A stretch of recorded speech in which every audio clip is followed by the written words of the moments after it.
Ladies and gentlemen, welcome in. I'm Robbie. I'm Jason. And welcome to the table. Excited to have you guys here for another episode of Bards of the Board. Guys, I was thinking about this the other day, Jason. Like we're in the 40s. We are like, it's wild to think that we've been doing this so consistently and for so long that it just feels like it feels so normal.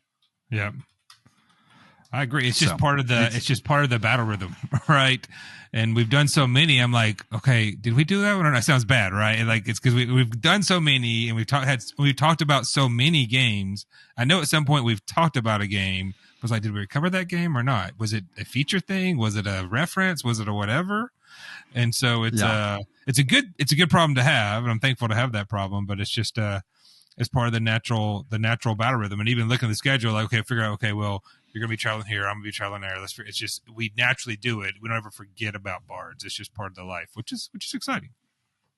I still remember thinking about it and pitching it to you, 2 years ago. And I remember when we were figuring out the name, I was like, because I was still like 10 hours, 12 hours a week part-time, maybe 20 hours a week part-time at Foundation. I was working in the store and I'm texting you different names and we agreed on the names. So I started grabbing the Instagram handle and the Facebook. We even know we don't do anything on Facebook. Grabbed the Gmail, grabbed all that day as soon as we agreed with Bards of the Board. Man, the history. Wild times. When Hunter was talking about, for those who follow Hunter Thomas, the owner of Foundation, on his coffee break day, he does a live thing, and he was kind of going through some history of stuff, like old history of Foundation. And so he has his, but then I have my history of Foundation, but then I have my history with Robbie, which is separate from Foundation, but merged in Foundation, which is just exciting altogether. So it's a crazy thing. Yeah, it's a wild life we live, to borrow one of your phrases. Yeah. But speaking of wild lives we get to live, Jason, what have you been playing lately? Been a busy few weeks for you. It has definitely been wild. My two kids who were still in college both graduated. Well, technically Xander graduated in December, but at Liberty they all walk only once a year. And so this last weekend, it was a busy 3 or 4 days. It's 4 days, yeah. So my daughter Hannah, for those who've listened before, and of course Robbie knows this, is a cinematic arts major. So she had a film project, a senior thesis was a film called Kill the Cat, horror movie, but it screened last week. It was Wednesday night at like 10:30 night, crazy late. I don't stay up that late, so it was a very late night for me. It was a good movie. We loved it. Hannah did great. She was in a block of films. And so the other two, it was clearly, and I'm biased, but it was anybody who follows films see like, oh, wow, she was definitely better than the other two. But there's a bunch of really good programs, a bunch of good films throughout that. So Wednesday night was that. And then Thursday, they had an award show. And then Thursday night was her degree program. And then Friday night was commencement, which is where all the graduates get together. We had a party here. Anyway, it's a lot. I'm tired. I say all that to say, the last time we had Bars 2 weeks ago, I'd only played one game and I played it twice. Since then, in person, I played a grand total of 0 board games at the table. Because life has been so busy. And I'm busy if I'm not playing board games on my table. Let's be clear. And I've only played that one game in 4 weeks. I played one game twice. And I told Robbie this off air. I've had the same game. It's sitting over here at the corner called Stamp Swap. I talked about it before. It's an I Cut You Choose, really light game. Stonemeyer games released from last year. I have set it up on this very table 3 times in the last 3 weeks and put it up just because I never got to play it.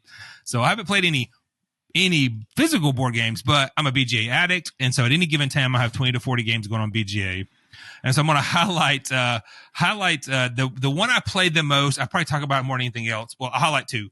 Castle of Burgundy, BGA, I've said this many times, has shot Castle of Burgundy. It's probably my number 1 game right now. Just because of BGA. I never disliked, and Castle of Burgundy was always a top 10, maybe a top 5. But I just love the mechanisms of the dice selection, action selection, to get things to do fun stuff, right? I get a tile that lets me pull another tile. I get a tile that gives me money. I get a tile that gives me workers to modify tiles, right? I just love that. And there's so many different boards you can manipulate. So there's no doubt I play a ton of Castles of Burgundy. I lose a lot because I've said this many times there. I don't pay attention to what other people are doing. If I paid attention to what they're doing, I would lose less. I'm not saying I would win a lot, but I would definitely lose less if I actually paid attention to the other players. But BGA is great because you play asynchronous, where it's just your turn to play. You go do a turn, and then and then you go on, and then you can come back later and check if it's your turn or not. And so that's why I can have 20 to 30 games going on at a time. But I go in, and when I go, I open it up. I got 22 games to go take a turn in. So I go take a turn in one game, next table, take a turn. And so like within 10 minutes, I've taken 20 turns and haven't paid attention to what anyone else is doing, right? I would lose less if I actually paid attention, so I need to start doing that. The other one that I'm actually surprisingly good at, and I think it's more because people are bad, are For Sale. Love For Sale, all-time great auction game. I do fairly, for a game I still play fast, I do fairly well at For Sale. And it's not that I'm better, but I think other people just don't have, at least the people I'm playing, this is arena level too, which the folks got to get a certain level of points to get into competitive play. I just don't understand. Like, they don't know how to play the odds with selling it, and they're not as good as playing the odds with when you're bidding for your stuff as well. When to pass and just take that 5 for free, or when to bid to get up to 22 or 23, right? Love For Sale. It's one that I'm surprisingly okay at. But I play For Sale, Kingdom Builder. Kingdom Builder I love, and I lose a lot at, right? But if you don't get the tiles, you don't get the tiles. So many things.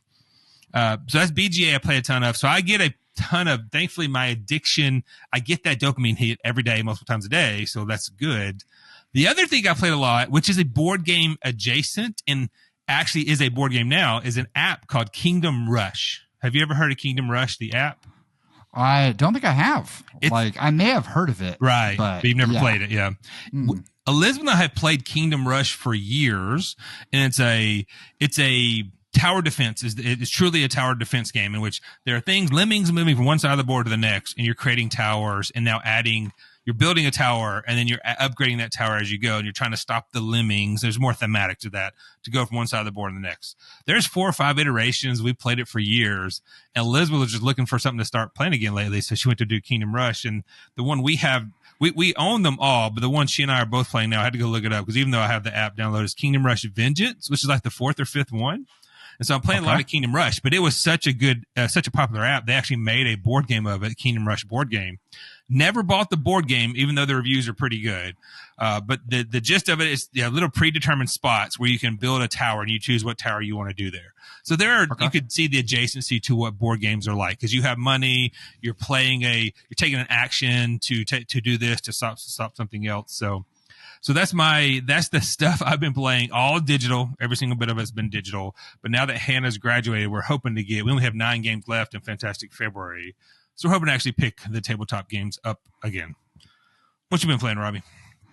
Dude, what a time.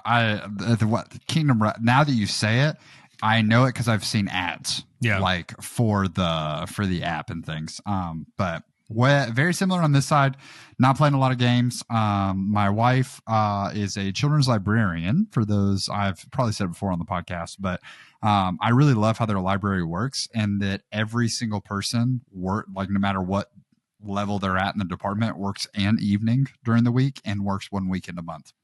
So that way, it's not just like you got the crummy job of like you work weekends. Everyone kind of splits the load. So since we last recorded, my wife worked 1 weekend, which was this past weekend. So that pretty much means that she's out for games the whole time. And so we jammed a game of Disney Villainous. And I just reminded, I love that game. I think, to borrow phrasing from Jason, it's just a little too long at times. Yeah. Like, it is almost every single character, I feel like their goal, some of the goals, this is a game where you're playing an individual Disney villain and you're trying to accomplish the plot or the goal of that character. So very fun in terms of replayability, because not only does each villain play unique, and there's 15, 16 villains at this point, something like that, but you also, the way that your opponents can interact with you, it's very single player solitaire-esque, but there's a deck of cards that is the Fate deck that is unique to each character. It's the Disney one. That's where the Star Wars and the Marvel ones sort of add in this unique twist, because they share a Fate deck across all of them. But in the Disney ones, how your Fate deck interacts with your board can be super impactful at times, and other times there's like weaker Fate cards, so you can get fated multiple times. That's supposed to slow you down, but it just doesn't really have that big of an effect. And we landed on a new Crawford House rule for Villainous, and that is that the Queen of Hearts is in fact banned. It's a no-go from me. I have always thought, playing the base game, that the Queen of Hearts is the most busted of all of them. Like, Prince John is the easy one that you can play because you just have to get 20 coins. And so if you're putting someone newer to the game in there, he's one of the less complicated goals. So that makes sense. Queen of Hearts, I've always had this theory that if the Queen of Hearts does not get faded in like the first 4 turns, she just wins. Like, there comes a point where you just cannot fate her enough because she's already so far along to be able to play the croquet. So I knew this. I knew that was a thing. And so I faded early, and it was just like a super uneventful fate card that just instantly, like, it's taken care of. And I was like, all right, cool. I'll run it back. So I then stall again to fate again. Nothing. Like, another uneventful one. And so then I'm just like, all right, cool. We're locked into this game for another 30 to 40 minutes. And I just know I'm going to lose. Like, it was such a slow burn. Yeah. Not a fun experience. And even like for the person playing Queen of Hearts, they're just like, oh, like I can in fact play with my food a little bit because I just know that I have this card in my hand and like, I'm just going to win. So I think it's a very interesting, the balancing of games. And so, I haven't looked because I know that, Ravensburger re-released the core set and they updated it, but I don't know if Queen of Hearts is in the new, core group or not. But then staying in the Ravensburger realm, I talk about Disney Lorcana all the time. I love that game. And inside the trading card game world, there are sets that get released every 3 to 4 months. And those sets, like each in Disney Lorcana, each set has 204 unique cards, which is really cool. And it's supposed to change things up. But at the end of every set cycle, they have set championships, which is where your local game shops host these like tournaments to win special promo cards and prizes and things like that. Really, really cool. As someone who doesn't get to play a lot of in-person Lorcana anymore, because on Tuesday nights, which is where my league was happening, I am hanging out with my son. So I'm in set champ season. So they happen on the weekends. And so I'm just prepping and practicing my decks a lot. So that's where most of my board gaming has gone. So, Jason, you would appreciate it. The deck that I'm playing one this weekend. And you talk about playing cards to do stuff. So I was like, I'll tell Jason about this because it's a fascinating concept. So the deck is 60 cards. 20 of them are actually more than 20 are items, which you play the item to the board. It kind of sits in the corner. Most items have they enter the board and they kind of stay effect. Others have you can activate them to do stuff. And then some of them, you activate them and banish them away to the discard pile to get an effect. But there's this one card from the first set named Tamatoa from Moana. And he gets an extra lore for every item in play. His name is Tamatoa So Shiny. You only need 20 lore to win. So the entire point of this deck is there's another item that is called Lucky Dime. And when you pay 2 ink to activate it, and what you target a character of yours and you gain lore equal to that character. So this deck that I'm taking on Sunday is total memes. It's just the whole goal is to play 20 items and get 17 ink, which is an insane amount of ink. That's also a third of my deck. And on one turn, I just play Tamatoa and Lucky Dime, and I activate the dime, and I win the game in one shot. That's the whole point of the deck.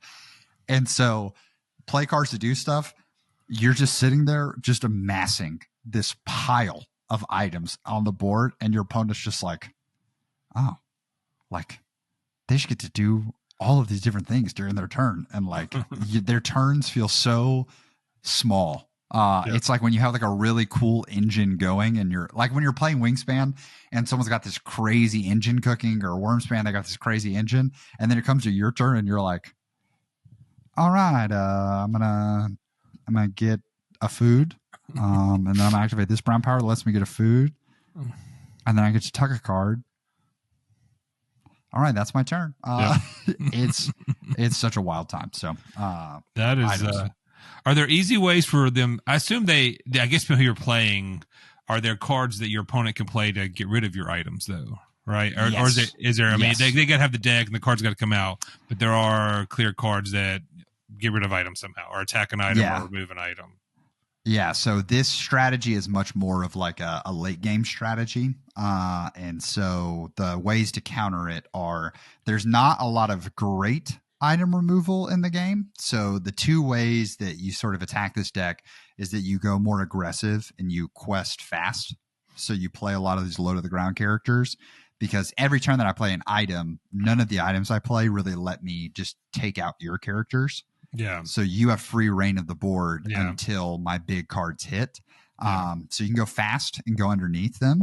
And then the other is discard, because I'm trying to ink a lot of cards to get up to that 17. So basically, if it's not an item, or it's not a card that gets me an item, I'm probably throwing it in the inkwell. Yeah. But then what ends up happening is that if you have discard effects, you make me discard 2 cards in one turn. Well, I choose those cards, but if I'm looking at my hand, oh no, like I have to get rid of a character that helps me find an item, or I have to get rid of an item even, which means that now I only have 20 items in the deck, so I can't afford to lose too many of my items, or else the strategy has to adjust pretty quickly. So discard keeps this deck in check.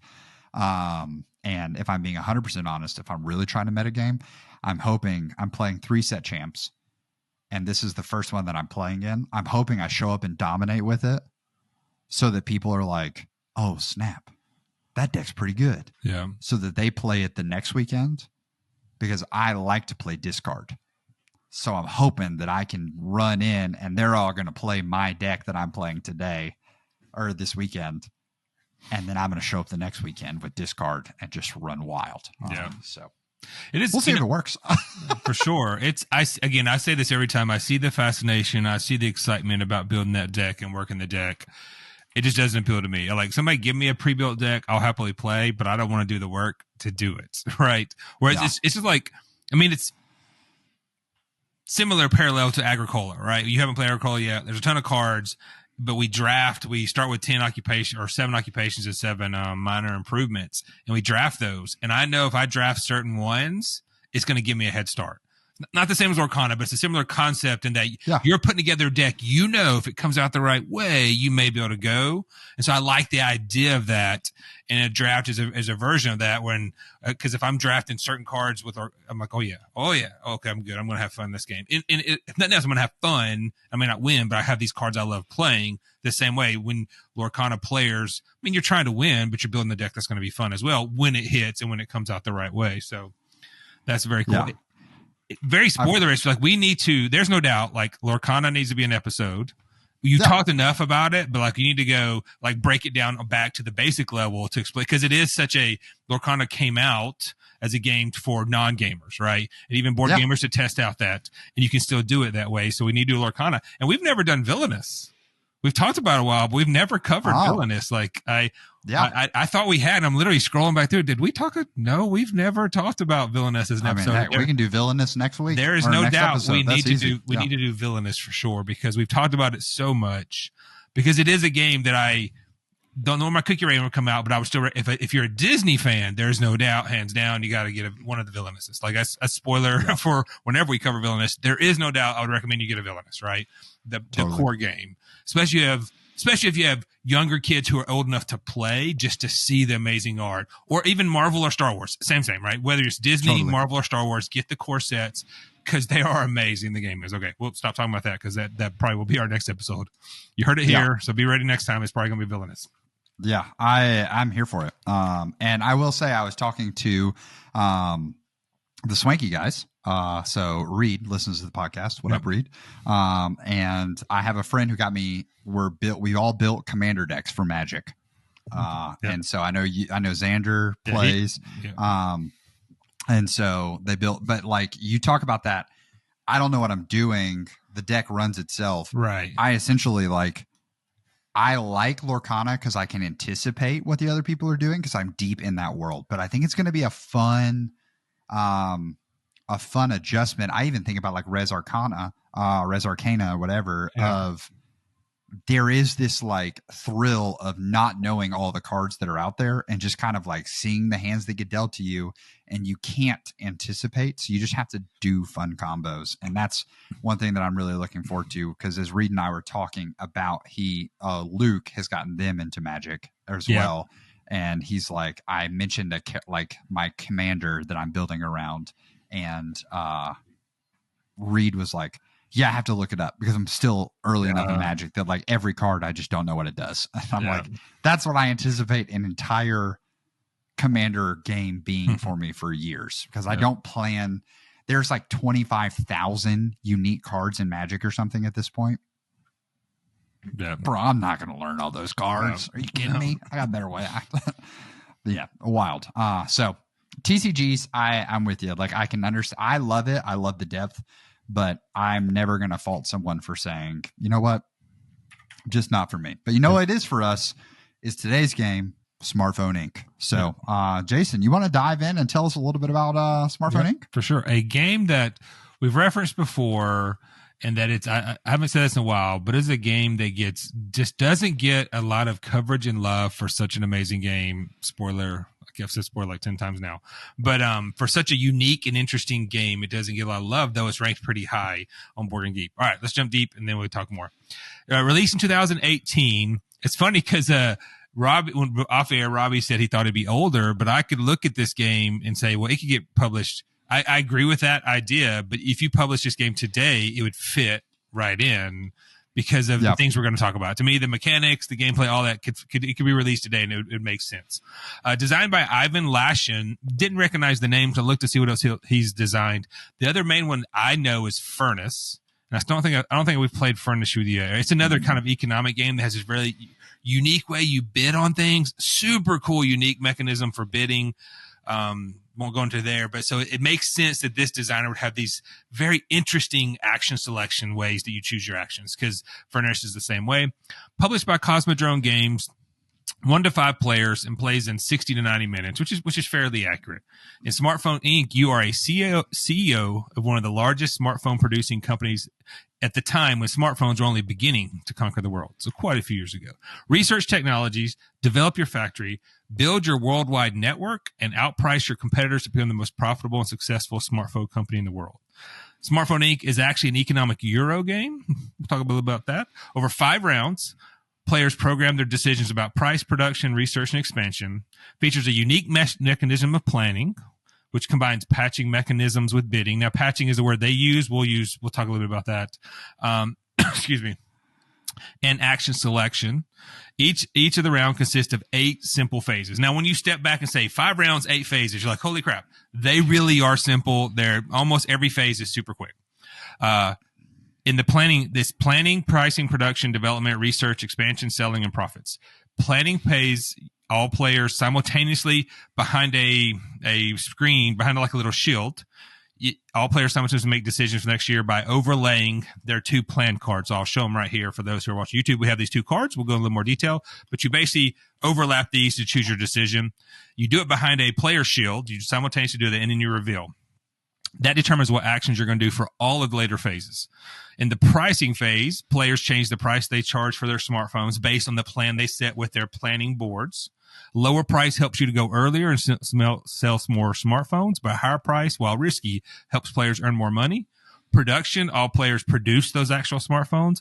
The development phase, players take development tiles, which expand their planning possibilities. Basically, more tiles to help go for your player boards.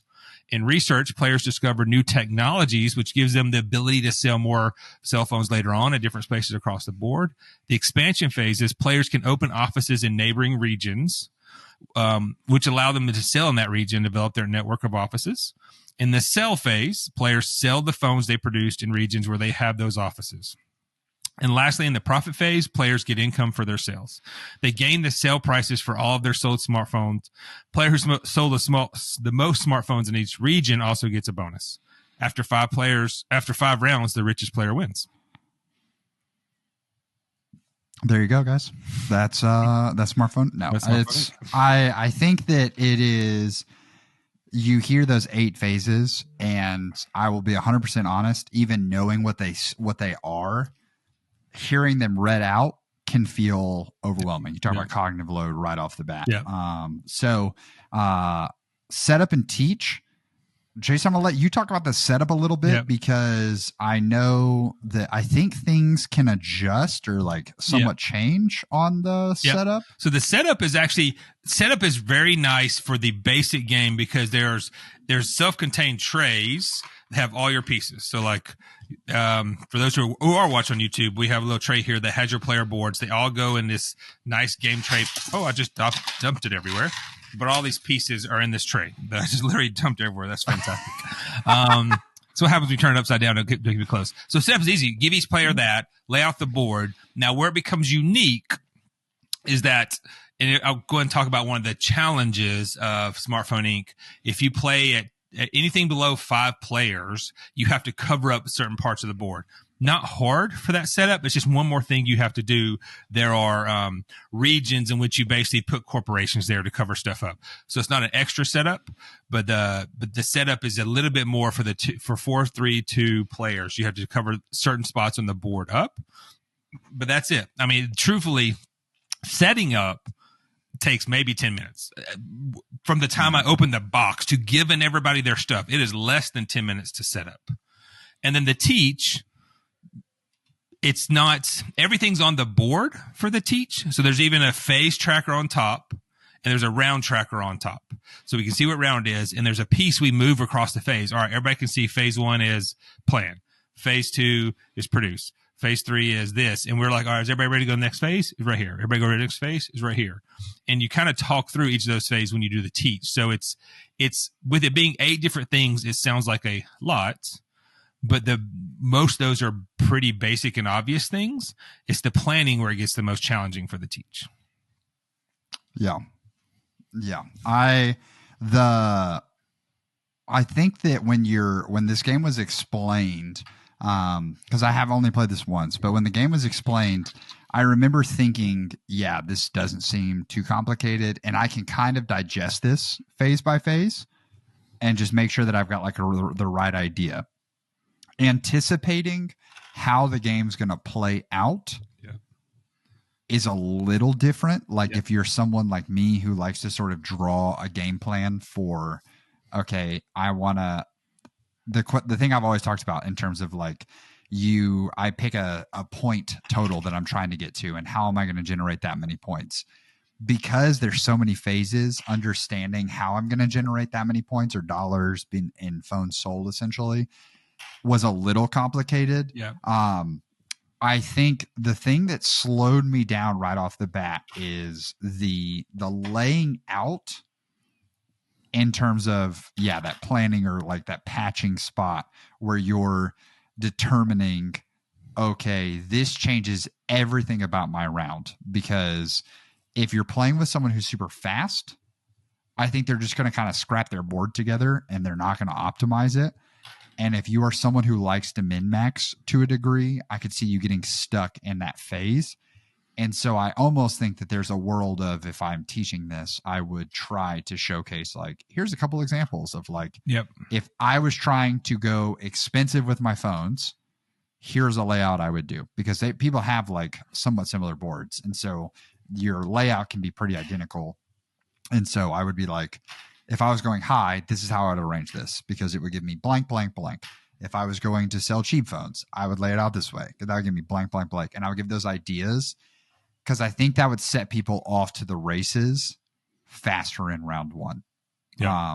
Because I know for me, I played with Jason and Elizabeth, who have both played this game before, and I 100%, I feel like I took an extra minute to 2 minutes on my first layout.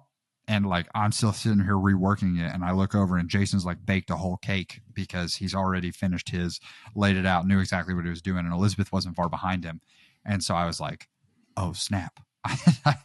I've got to lay this out. And then I just sent something. Yeah. And like, spoiler alert, I ended up winning the game, but like, I think that you can just sort of you can get lost in the sauce very early in this game because you don't even get to the game after you like explain it. Everyone kind of gets lost in their own little world, right, in that section really fast. Yeah, it's a game that's, and I try to avoid teaching strategy. So to your point, because your point was even like, okay, if you want to go this strategy, go this. If you want to go this strategy, go this. Yeah. Just with most of the gamers I play with, if I go down that path, they start overthinking and asking way too many questions. I'm talking to you, Mandy. That's fair. Love you, Mandy. If you listen to this, you're the one. You're the one I avoid this for, because you want to go down so deep in so many paths for strategy. And you're a very good gamer. And, you know, I should just start tanking it and lying. That's spoiler. Don't listen to that, Mandy, because I'm going to start giving you the wrong strategy. But I try not to do strategy too much, because I mean that's what's great. I mean honestly, what's great about Robbie and I as friends and gamers is because when I go play a game, I don't even think about what's the point total, what's my target. I'm thinking about how can I grok my way around this and make it work. And neither one of us are wrong for playing that way. And I'm not saying I'm not trying to win, because I'm still trying to win. I'm not like, oh, I'm just playing for fun, not trying to win. Every game I play, especially a new game, I'm trying to win. Let's be clear, right? But I don't even think about, okay, what kind of point total am I looking for? So that means I got to get 8 points per round or whatever that is, even though that's the logical way you win games, is actually strategizing that kind of stuff as opposed to just going off the cuff. And so I teach more mechanics than I do strategy. But sometimes strategy needs to be taught, but I don't want people to get off kilter, right? Or somebody like Robbie who can filter it out real quick and figure that out and see through it, as opposed to overthinking multiple levels. It's easier to do. And that's kind of learning what the crowd is or the audience is for that, because it's like so many games. There's so many little things in Smartphone Inc. because there are 8 phases and 8 distinct things happen, but there's only one that really takes a while, and it's the first one. And I'll kind of talk a little bit about what that is, because we've kind of talked a little bit about it. But so we all have the same starting player boards. They're all the same for everybody. And these player boards essentially represent actions you're going to take in later rounds. That's what all these color and icons are for those who are watching on YouTube. And the key is, the cool thing about this, by far the coolest thing, and there may be other games that do this, I don't know of them. The way you choose your selection is you have to have at least one board has to cover at least one corner. So you see, these are basically 2x6 squares. If you think about Lego, it's a 2x3 really. 1, 2 here, 3 down, right? And so you have to have at least one covering one. It could be 3 covering 3, or 2 covering 2, or you can manipulate however you want. But in the end, and you're doing this all behind a prayer screen, so nobody else can see what you're doing. In the end, you're covering up multiple squares on the other board has at least one. And after you finalize it, whatever icons you can see are the actions you're going to take during that round. So even for seasoned players, it can take a while, especially as the game goes and you're kind of looking what other people are doing. Well, do I want to raise my price, which is what the black one looks? Do I want to lower production? Do I want to lower my price, which is what the minus dollar sign there? Do I want to raise the price for mine? Do I want to get more technologies? Do I want to, there's a truck on there that's basically, I'm trying to go open up offices in other cities. What do I want to do? And the number of those that are showing dictate the number of strength of that action for that turn. And so that's where there's any part of this game that can slow people down, it's definitely this turn. So we give everybody a pass on this. Even I do, trying to figure out what exactly it is I want to do. The purple one lets you research new technologies. At the bottom of the board, there's 6 different technologies, and each one of it goes from like, you have to research at the 2 level up to a 6 level or something. But basically, you're putting cubes into this spot each turn based on the number of those you put in. And so that's where the funness of this, these are called pads within the game. And so the coolness of that is that action selection system. And that's where you can kind of, okay, what am I trying to do? I want to raise the price. I want to lower the price. And then as the game goes, excuse me, you can get more pieces. I can't easily get one. There's other pieces that let you do additional ones. So I can get another piece that now I can put on top of the board as well. So now I have additional ones as I go. Yeah. He nailed it. It is, I think, what makes Smartphone Inc. so fun is because, and that's where I was like, I couldn't remember if we all had the same board or not, based on the fact that like 3 of us sat there and we walked into the first round with 3. It's not like, oh, we landed on the exact same configuration right off the bat. So it's not even like there's this, oh, here's an optimal layout that you can do for your first turn when you go to play. because you're leaning into that strategy of how high you decide to sell your phones determines the order that you're moving throughout the round. So if you go low, awesome, you get to go faster than everyone else. But also, we like when we played our game, like it came down to if Elizabeth sold, I'm pretty sure if she sold like one or two more phones, she would have won, because on the last turn she just went crazy high with her price, and she was like, I'm just not going to get to sell a lot because Robbie and Jason have been going low this whole game.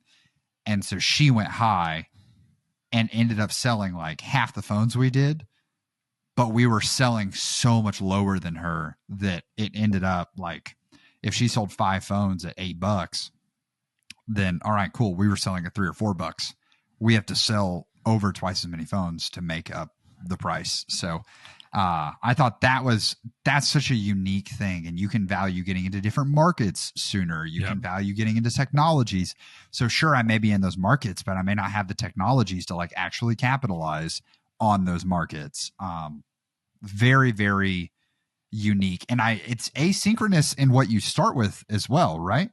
Like in terms of you have like a technology or two that early. It's asymmetric in that you each have a slightly different ability.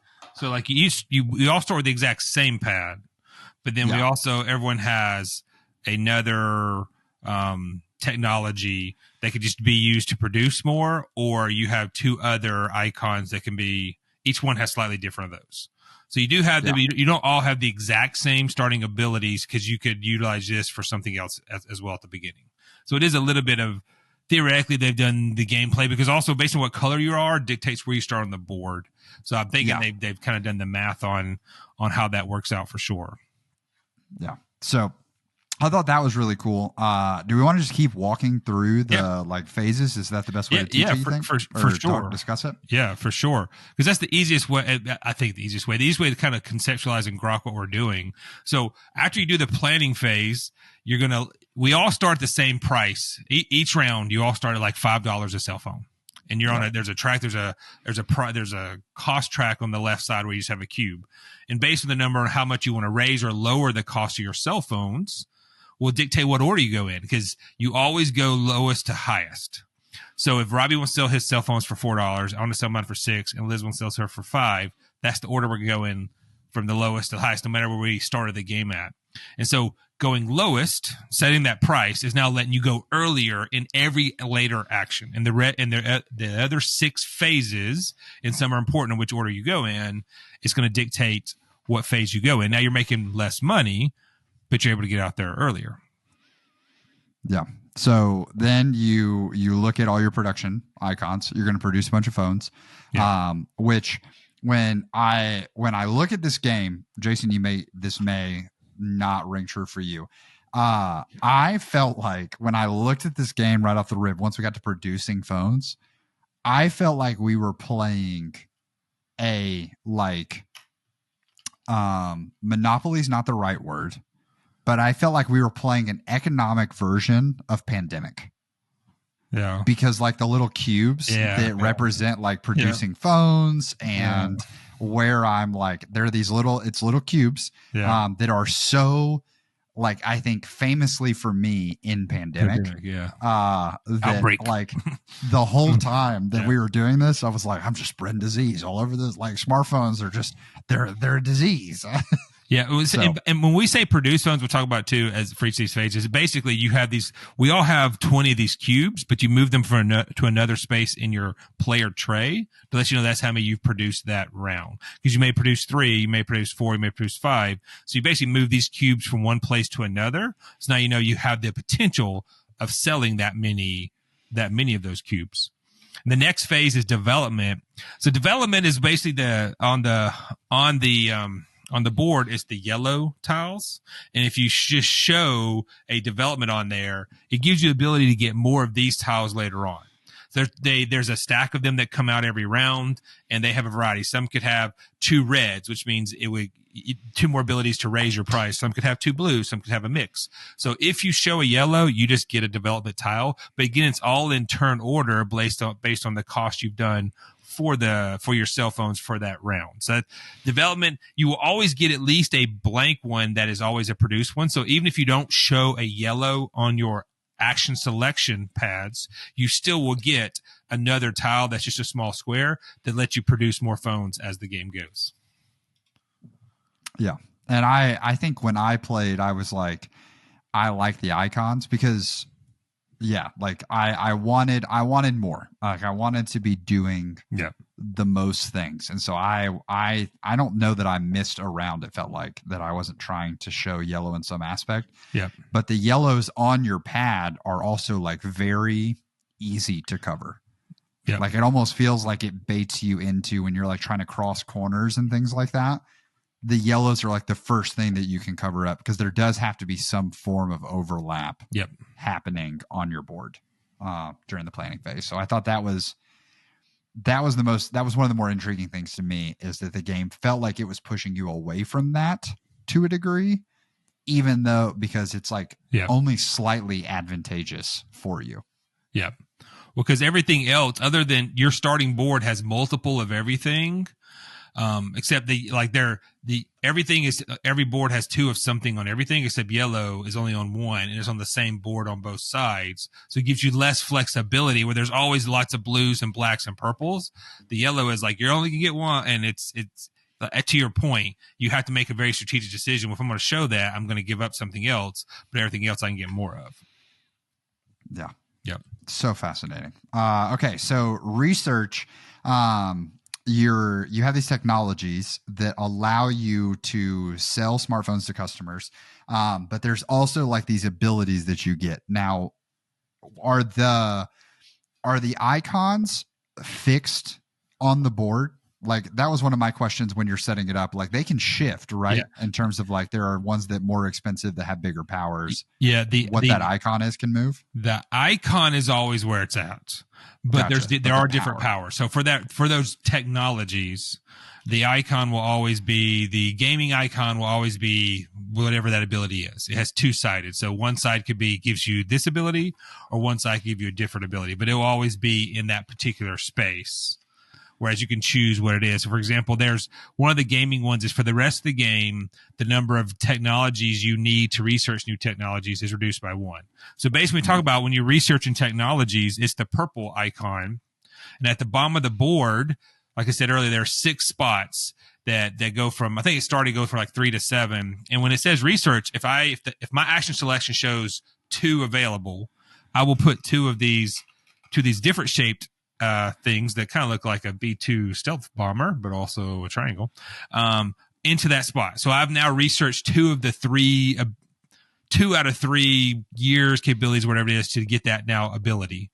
And if on my next turn I now have 1, I can put 1 there, and now I have that ability as well. It's two phases. It gives you an ongoing ability for the game, but it also now lets you sell more potential areas for the regions in which you're in. If you're in a region, there are squares in which you'll sell the cell phones, we'll talk about in a second. But as you research new technologies, more abilities open up for where you can research those technologies. Basically, the icon that you have now fully researched, it may show that icon in a region. And if that spot's still open when you're ready to sell a cell phone, you can sell a cell phone there. But if you haven't researched gaming or Wi-Fi or 4G, then you can't sell in that spot in that region. So it's an incentive to try to research those things. And there's a bunch of, I think every single icon has 4 different abilities, or there's 2 different abilities, and the expansion got me up to 4. But some are one-time abilities or ongoing abilities for those technologies. Yeah. What it reminded me of King of Tokyo, actually. In terms of, and King of Tokyo, the lightning bolt powers or whatever you can have. Oh, yeah. I like in King of Tokyo, you can often win without actually getting some of those lightning bolt powers. There are lots of players that will just roll the die and kind of ignore, re-roll those lightning bolts. And when they get the energy at the end, they just kind of bank it. And if something convenient pops up, whereas personally, I love those abilities because I think they enhance the other parts of the game. You don't have to go and research every single one of the technologies. In fact, it would probably be not that great to try to research all of them, because while it will open you up to sell in more spots, which is great and advantageous because sure, you could get to all of the regions to try to sell, but when you're there, if you can only sell in 1 or 2 spots, well, if your opponents go before you, they can sort of capitalize on that and hate draft to a degree, but it doesn't even really feel like hate drafting as much as it's just pure strategy of like, okay, they're not going to be able to use these certain spots because I'm already using them. So it really can block you if you don't learn some of the technologies. So I love that balance of the mechanic in the game of I don't feel like I have to walk down this path, but there is advantage to walking down this path of doing the research and getting into those different technologies. Yep. So I'm rewarded there, but I can't go too deep. So I think overall, and I'll probably say this multiple times throughout the rest of this review, is you can't go all in on any of these. Yeah. Like you have to diversify your board, which is really, really cool. Yep. Absolutely. Because you hit the nail on the head when you think about, oh, wow, additional abilities lets me sell more. Well, if you go heavy on technologies, you have to you're still limited because you're revealing those actions. Well, now it's limiting your actions to go to the expansion phase or limiting action to lower or raise my price or get technology or get the development phase. So you have to diversify for sure. You can go a little deep in one area or go all in with low price, but you have to counter that by making sure you're getting out to other places as well. And maybe not researching a lot because you want to get out to do those, to do the lower price. It's definitely a fun thing. I played it at every single player count for certain. And the strategies kind of changed a little bit. I like it. The base game, I said this earlier, the base game to me plays better at 4 or 5 players. 3-player, which is what we played at 3-player. Yeah, but we played the 3-player board. We actually played the expansion board, so it didn't limit spots. They did release an expansion that has a 2- and 3-player board that you don't have to cover up spots, but that is an expansion. And so the one you played, Robbie, wasn't the main board with coverings. It was the 3-player board. And so in the 3-player board, it would still cover those spots. We'll talk about it. So the next phase after research, because it goes right to what I was saying, I jumped ahead, is expansion phase. Expansion phase are these basically blue ones that show the truck on there. That's how you're moving into different regions. Because basically the way the board is set up, there's an area called North America and Africa and China and Russia and Canada, Australia. It's a spot where based on the color, the starting color you have, you put a home office in one of those regions. And those regions on the board have lines pointing, like basically arrows pointing to other regions. That basically means you can go now try to expand your reach into those other regions. The way you expand your reach is with these showing up the blue icons for the transportation. Now, similar to the technologies, they have a number base for how many you have to do.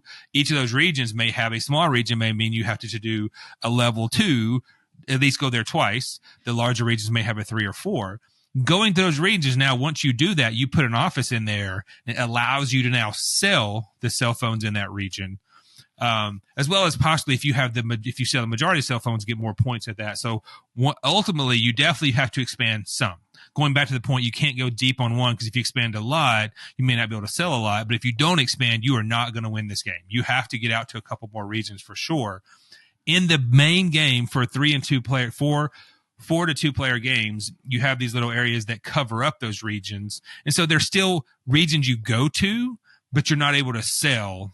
And so you go to that region and you're still putting an office there, but you're still just going to get points at the end of the game and a one-time benefit when you put something there. So they did their best. It's not bad when they do that, but it does change the strategy some because when multiple people are fighting over multiple technologies, you have to pivot hard based on what each person is going for their technology in those regions. Whereas with this, it truncates it a little bit. So it's not as, it's not like a knife fight to see who's going to go research those things. You have a little more flexibility. Not a bad thing. It gives you more options and possibilities as well for it as well. As soon as we played Smartphone Inc., as soon as I saw it, I knew I'd love it. As soon as I played it, I love it. I was like, and by the time I found it, the expansion had already come out because I got this game, I think, in 21 or something. It had already been out a few years. And so I bought the expansion right away because I knew I'd play it often at 2 or 3 players. I've only played it 2-player once, but it's typically 3 to 5 players is the player count that I played at the most. Spoiler, I've never won this game either. Like, I was giving away. I have never won this game. I have 6 plays in BG stats. Elizabeth's won 4 of them. Riders won 1, and then you won 1. And so, yeah, I have I've never won this game. I don't know even how close the scores are. But that is a limiting factor to the main game. Not a bad thing. And they did a good job in understanding they couldn't get the board perfect for everything. And those corporations they put in there definitely help with that to make it not as as opposed to just blocking a region. There are some games that you just like cover up a region, you don't even touch it because you don't have the right player count. This one, at least you can go to it, but you just can't sell in it. That was a long explanation for that, but for those who are listening, I want them to know that what that is within the main game, the limitation it may give you. Yeah. I mean, I think you nailed it. The sell phase to me it's funny because like the profit phase is like where you sell the phones, where you like actually all the numbers come in and things is super easy because you're just like, all right, there's the points that are out there, bang, bang, bang, bang, and you calculate really fast. So that one I'm less concerned about. The sale phase, it's funny to me how the planning phase felt super complicated. And then I felt like we breezed through everything else because it's just very intuitive. Like, oh, I have 4 developments showing, 4 developments. Awesome. Bang. I get to go here. I have 3 researches showing. Bang. I get to add 3 research tokens. And you like can work it pretty accordingly there. And then you get to the sale phase and that turn order matters, but there's a bunch of icons represented that represent your technologies, but there's also these numbers that are there. And I obviously never taught the game. I feel like I struggled mightily on the numbers. Like I think I misplayed this like 2 or 3 times in the first 2 or 3 rounds. And then finally by the 5th round, I was like, okay, I actually know how to do this. But I had been selling so low that I was going first pretty much the whole game. So it was like, okay, cool. I messed up, but it didn't really ever cost me majorly just because I didn't go first the last round. I do remember that Jason got under me on the last round and I was like, oh no, Elizabeth's going to get back in it. But you want to talk about those numbers, sort of the icons you're going to see? It is hard because even I had to relook at it each time. So at the bottom, based on the size of the region, there are basically little squares, and that's the space where you're going to sell a cell phone. I think each cell phone accounts for thematically it's like 1,000 phones or something like that thematically. But basically you're going to sell a single cell phone. You're going to put a cube in that square. And that square will have these numbers, these red numbers. This is a red square with a white number, but we call it a red number. That could be like 3, 5, 7, and 9. And then it's going to have squares that show the same icons as the research technologies you've done. So if you've researched technology, you can sell a phone in that square. So if I've researched the gaming technology and it's my turn to sell phones and that square's open, I can put there so that then when we actually do the profit phase, I'll get money for it. But the way those numbers work, so 3, if it says 3 or 5, that's the most someone will pay for that. So if you've priced, which gets into play where you price your phone. So if you price your phones at $4, you cannot sell it to the $3 guy. But if it's 5, they're willing to pay no more than 5. So anything 5 or below, they'll sell for. You'll still sell it for what you priced your phone at, but you can only sell to something who's willing to pay that much or lower. And so if I have a phone priced for 5, I can't sell it to the number 3 guy, number 5 guy. If I have phone price, because sometimes you may price your phone at 6 or 7 because it's a bigger return, but you've now limited your blocks you can do. But you may do that knowing it's a push your luck. Like none of this game is really talked about push your luck, but there's some push your luck because if you produce enough phones, those spots are there. So what that means is if I've priced my phone at $6, I can only sell, and there's a 3, 5, 7, and 9. I can only sell at the 7 and 9 spot. But the person who's priced his phone at $3 can sell at all 4 spots. So they may snipe those spots before you ever get there because in turn order, you sell all your phones. So say I produce 6 phones and I have 2 regions, but I have the lowest. So I'm going to put mine out there, and every place I can place a cube, I meet the requirements for that square, I place a cube. And now say I do that, and now it's Robbie's turn. And he's like, oh, wow, I've actually blocked some of the same squares he's trying to go to if we're in the same regions. I undercut him on the cost, but I'm selling more phones, and I've researched some technology. Or conversely, he's researched technology, so he's selling his $7 phones for these 3 things I haven't researched. Then the little bit of push your luck on the price side is so interesting. But Robbie's not wrong, is because when we look at that, it's like, okay, does that mean he's paying $7, or does that mean he only pays $7? No. It's he's willing to pay no more than that. We had to give it, like, I even had to look at it. It's no more than that. And so when you look at what region you're in, may dictate what you're willing to pay, sell your phone for, price your phone for, because that'll be the squares in which you can sell that phone. Yeah. And that's where you can really, I think that's I used the term hate draft earlier. Yeah. I think that's definitely where, because you're only going to produce a certain amount of phones. Like, at the end of the day, let's say that you somehow like min-max this thing to you are the best min-maxer smartphone Inc.'s ever seen. And you have so many technologies you've researched. You've gone low, so you get the chance to sell. So you're early on. There's a lot of open spaces.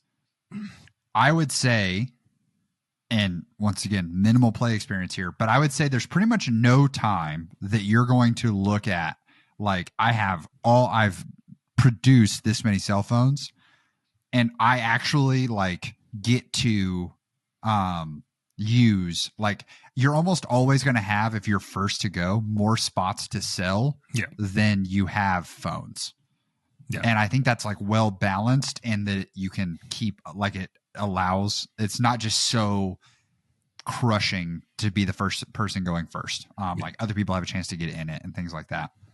So, but where you place your cubes to sell matters dramatically during that, because it's like, all right, cool. I can put it on these two technology spaces. If Elizabeth and I are the only ones in this region, I can put it on those two technology spaces because Elizabeth's selling at 6. So I don't even have to put one in the 5 if I'm not going to have enough cell phones, because of the fact that, like, I can just block the two technologies in there, and she can't use that space anyways. So you can get very nitty gritty into the strategy of it.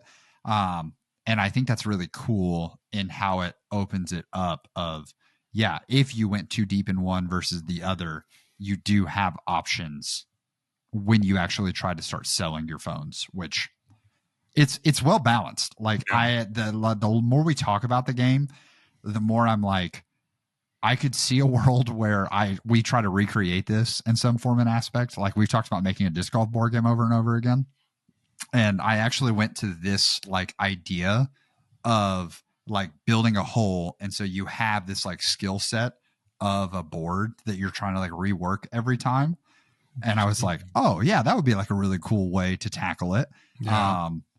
And then I was like, I don't know that I'm smart enough to figure out, like, how to balance the way that Smartphone Inc. has balanced this thing. So kudos to Ivan, because this seems that, like, the deeper you get into the weeds of it, it's like, this could have easily ended up very, very bad, but it's really well done.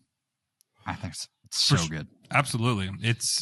You can tell game designers have unique ways to think about stuff, and they often start with the game. They either start with a theme first or a mechanic first, right? They like the mechanic of doing something. And that's when it's been our challenge. Because, we've talked multiple times about a disc golf game, and we've gone through different variations and how do you do it. And I want it realistic, but I want it to be easy. And I want all these things, because there's a number of disc golf games that are out there, and everyone I've looked at, I'm like, it's just too complicated or it's too niche. And if I'm doing a disc golf to bring it back in a second, if I'm doing a disc golf game, I want it to be for the mass, like maybe not mass produced Walmart, but I want a disc golfer to enjoy it. I want a non-disc golfer who's a gamer to have fun with the mechanics, and that's a hard thing to do, and that's why it may never happen. But I agree. Having never won the game, I'm not the best guy to talk about strategy. Let's be clear, right? Because I get so niched into do I want to go low? I like doing all the things, and do I expand? And so, even the game we played, like Liz, you beat Elizabeth by 3, but me by like 36. And the tough thing, like, I will say this, you can have the feel of a runaway leader in this if they've gone big on a couple of things where they sold a lot of stuff, even if they sold it low and you only sold a few. But there are other technologies that let you roll over stuff. There's technologies that let you sell more phones than what's on the board. So some of those technologies you research, if they haven't been in the game, can be not quite a catch-up mechanism, but a mini one. So if somebody lower priced you and sold all their phones, but you have the ability to sell more phones than were on the board, it may help you with that for sure. So, and then the last part of it is actually the profit phase. So it's basically every place you have a cube on the board, you get that many points. You sell it for that much money based on the cost of your price of your cell phone. So if Robbie ends up putting 10 cubes on the board and his cost is $4 each, he gets $40. And it's a real-time score right then and there. And if I sold, 4, but I priced mine for $10, I just got $40 as well. Right. And so it's interesting. I've never actually sold mine that high. When I say it out loud, maybe I need to sell mine for higher just to see if I can keep up with people on that. And so it's that's interesting. I've never just saying that out loud. Okay, next time I'm definitely going to go high every time, and I may get blown out of the water. I don't know.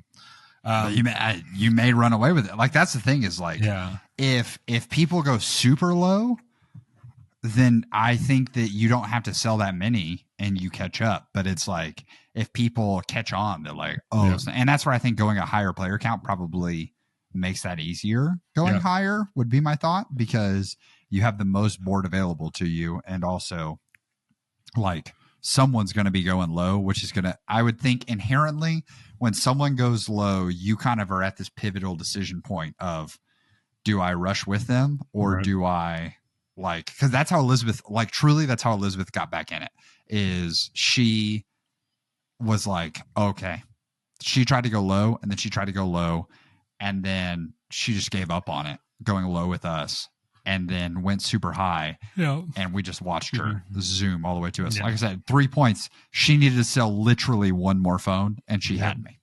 And going back to the previous one you talked about, what is it came in, it escaped me. Production, there it is. Going back, if you're the most super efficient, you're given 20 phones, 20 cubes, but I don't think I've ever seen anybody produce more than 12 or 13 total.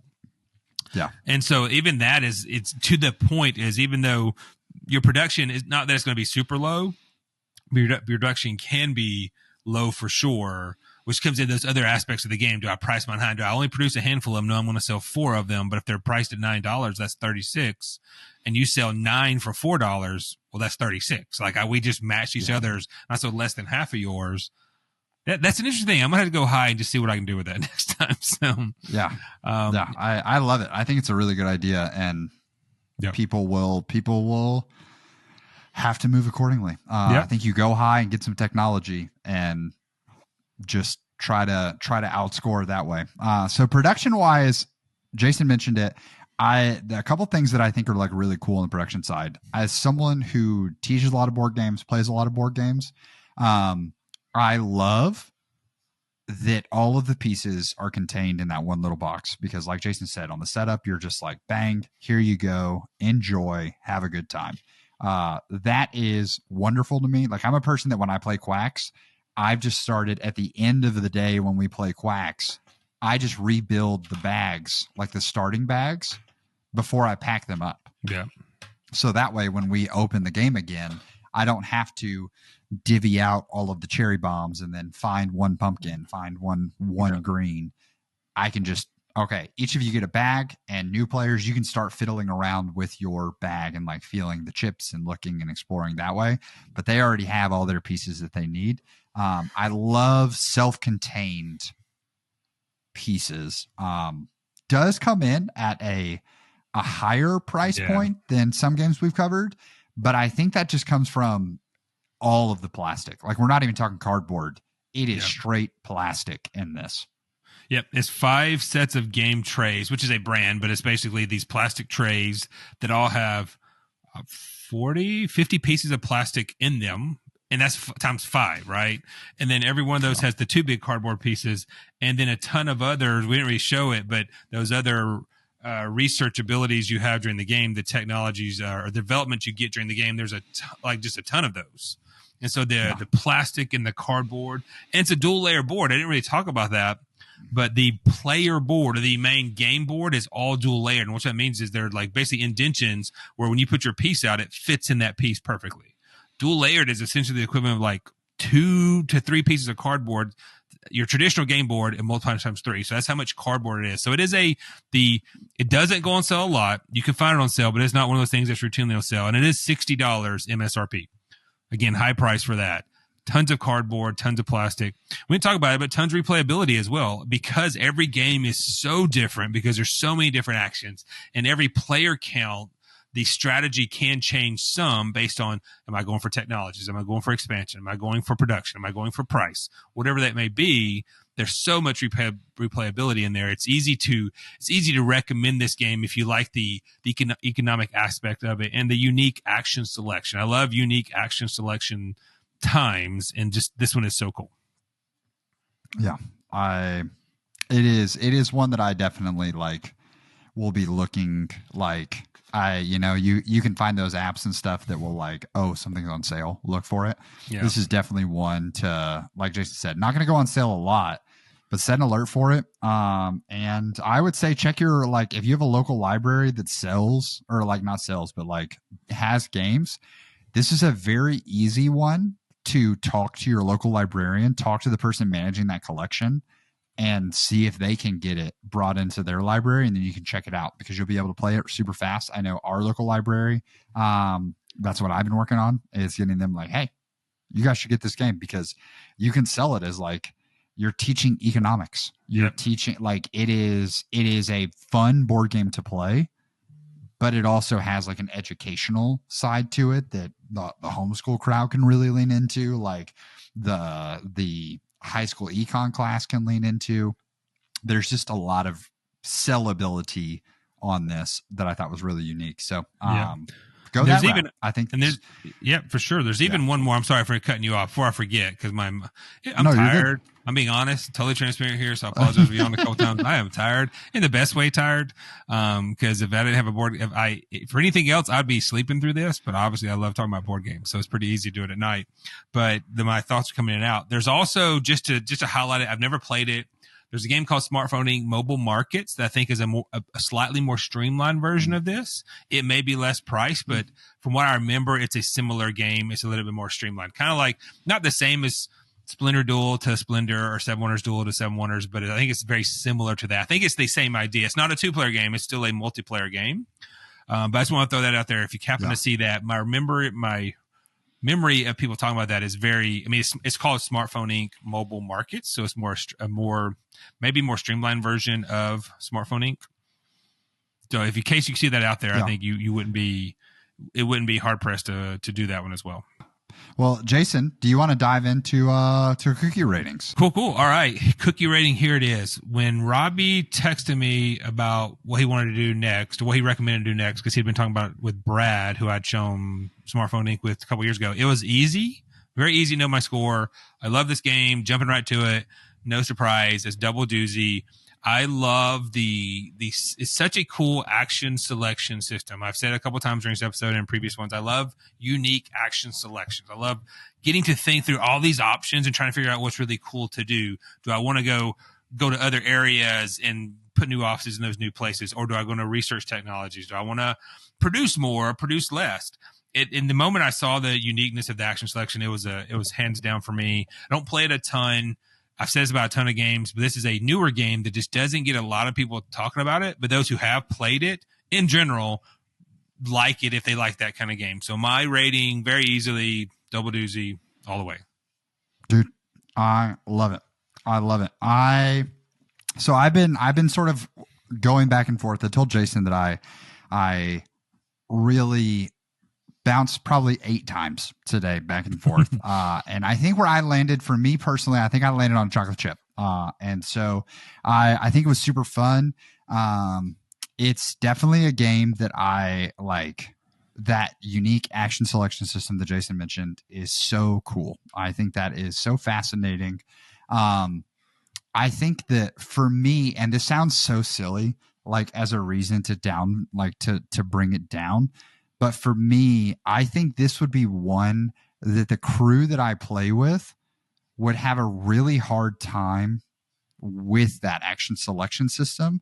So I feel like, and also like, I know that my wife is not a big fan of like, oh, the point is just to sell stuff. Yeah. Those like pure econ games. Yeah. But I say that, but Raccoon Tycoon, she loved and thought was super fun, which is also the point, is to sell. Yeah. So I don't think that like she would necessarily like automatically be out on this. But I think that like if you're a polyomino lover, this felt like somehow they were able to capture polyomino to create action selection, which is, I love polyomino games. So it's really high up there for that. It just truly, for me, it comes down to, I think if it was, I played with a different crowd of people that I regularly play games with, I just have to I have to sort it for my crew, that I think that there are going to be people out there that you're going to play this and you're going to love this action selection system, but your crew may not love it as much as you do. And so I could see a world that like, it just feels like it gets forced to the table for some people a little more often than it does. Like Jason plays with a lot of really good gamers, like, and he's able to convince, like he can teach it really well and all of that. So I can see where it lands as a double doozy. And I think personally, like I said, double doozy was my other option. So like if the line between double doozy and chocolate chip is there, my beard is going to be sticking into the double doozy category, because it's that close for me. Yeah. It just is I think about that cognitive load, and the board itself. I think most players getting in, if you're playing with experienced gamers, they're going to be automatically in. The board itself, not super overwhelming. Right. The moment that I sit down with someone and I'm like, all right, so here's how you're going to select your actions. I could see a world that I'm not a fast gamer, but I wouldn't call myself a super slow gamer either. Lots of times I think I'm a pretty average player face. And I know if it took me a second to grab it, I think there are people that are just going to get hard stalled for a few turns. And so as awesome as it is, it also is like that little bit of a holdback for me, just because I don't play with people who are like, oh, we've been board gaming for 10 plus years. I'm playing with newer gamers quite often. And I think I would struggle to teach this one as efficiently as Jason does. It's on me, not the game, ladies and gentlemen. Let me just say that. So, Jason, any thoughts as we sort of wrap it up? No, it's fun to talk about it because this is it's probably, I was looking back through the games too. It's probably the most, when you step back, cognitive load, complexity, it's probably the most complex game along up with Wingspan. Wingspan is a totally different game just because Wingspan, the cards do so many different things. You have to think about a lot of different things, right? The good thing about Smartphone Inc., even though it's cognitive loads heavy, there's a lot of stuff. It's the same thing 5 rounds in a row. You're doing literally the same thing. The actions may be a little different. Whereas in Wingspan, like, well, if I play this bird, it's this. If I play this bird, it's this. If I do this, I can do this. So Wingspan, I think, inherently is more complex than this. But it's definitely probably our second most complex game we've talked about. And even you could take a non-gamer and at least sit them down and talk them through the actions. They could take the actions. Yeah. Of course, games that don't have a lot of AP, which this game, other than the action selection at the beginning, which is only 5 times in the game you even do that you have to choose what your action is. Because once you start, it's actually, there's very little pivoting, because once you've chosen, I have 3 purple, 2 blue, and 1 black. That's what you said. You've now made your decisions. Okay, now Robbie, you do yours. Okay, it's just the time of going through it. But if each person took 5 minutes, which is a long time for one action, it's only 25 minutes of that hour and a half game is choosing what you're going to do. And that's it's only if you're in a 5 hour, a 5-person game. So any game that you can get this much goodness and slower players really can't affect it, because once you've checked your actions as the rounds go, they're not going to pivot and change their mind, because there's only so much they can do anyway. So it's not, do I do this or do this? They've thought about it. So that definitely helps move it up my enjoyment scale as well. Yeah. And something I'll say about that action selection is I actually think the action selection gets faster. Yep. The deeper you go into the game, because now, like, okay, I'm not going to, on round 5, if I'm not like close to getting another technology, I'm not looking at the technologies thinking like, oh snap, I've got to figure out a way to work in that. Like by round 5, you know what you're trying to accomplish to maximize your points. And so you're like, okay, I just got to sneak into that region. So I'm going to get a couple blues, and then I'm just going to try to produce as many phones as I possibly can at the price that I'm doing it, and see how many I can sell. And I think that, it's that first Because we talked about games like that before, where the actions, like the cognitive load almost becomes easier. Wingspan being one of those as well. That like when you get to the end of the game, how much you're thinking about what you're going to do actually minimizes. It's just the turns feel, if they're an equal amount of length, it's because you're doing so much more on the turns your turn. Get really long, right? Just because you're activating so many things. You're having this awesome engine going, so it's almost longer than. But yeah, totally agree. So you get faster and you get quicker on it. And I think that's where playing it multiple times, walking in on the first one and just being like, all right, cool. Let's go grab a couple of technologies maybe. And like, I instantly can look back and go, oh, that's how Jason and Elizabeth were so fast on setting that first one up. Is just like, cool. Let's just kind of see where everyone goes. Because you have no idea what everyone's going to do on round one. So you kind of just can go jack of all trades right off the rip. So, certainly a fun game. Definitely check it out, y'all. And looking forward to Villainous.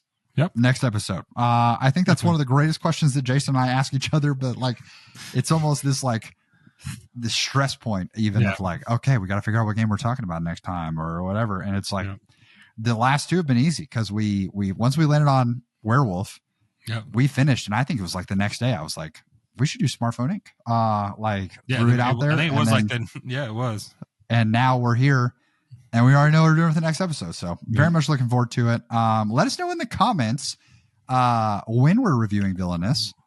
What, like, do you want us to try to go all encompassing? Do you want us to stick with the base set? Do you want us to include the Marvel and like Star Wars things in our discussion of the game?